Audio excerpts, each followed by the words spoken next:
ಕೊಡುವನೆ ತಾಯಿ ಸೃಷ್ಟಿ ನಿಯಮದೊಳಗುವನೆ ಹೋಗಿ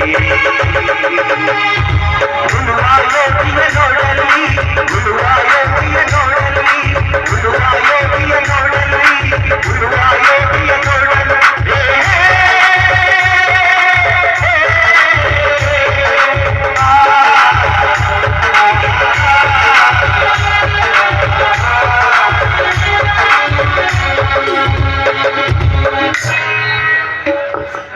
ಅವ್ವ ಅವ್ವ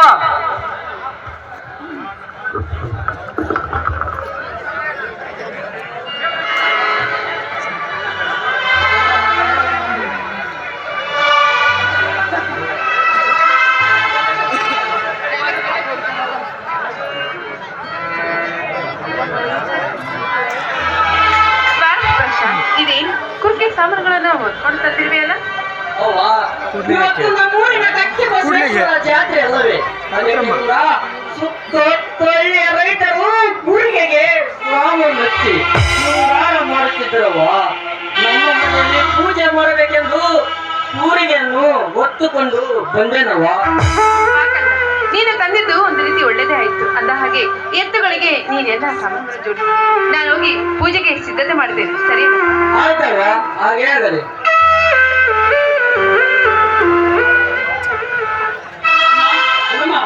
ಓಹೋ ಬಾ ಶ್ರೀಕಾಂತ್, ಈಗ ಬಂದೇನಪ್ಪ? ಶ್ರೀಕಾಂತ್ ಒಬ್ಬನೇ ಬಂದೇನಪ್ಪ. ಅಪ್ಪ ಅವ್ವ ಬರ್ಲಿಲ್ಲವೇ? ಅಪ್ಪ ಅಮ್ಮ ಇಬ್ಬರು ಬಂದರು.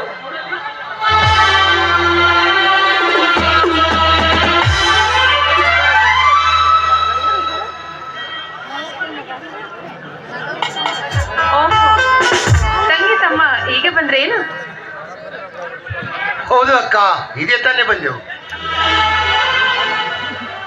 ಚಿಕ್ಕಪ್ಪ ಚಿಕ್ಕಮ್ಮ ನೀವು 3 ಜನ ಅಷ್ಟೇ ಬಂದಿರಾ? ನನ್ನ ಮುದ್ದಿನ ತಂಗಿ ಸೀತಾ ಬರ್ಲಿಲ್ಲವೇ? ನೋಡಪ್ಪ, ನಿನ್ನ ತಂಗಿ ಕಾಲೇಜ್ಗೆ ರಜೆ ಇರಲಿಲ್ಲ, ಅದಕ್ಕಾಗಿ ನಿನ್ನ ಮುದ್ದಿನ ತಂಗಿ ಸೀತಾ ಬರಲಿಲ್ಲ.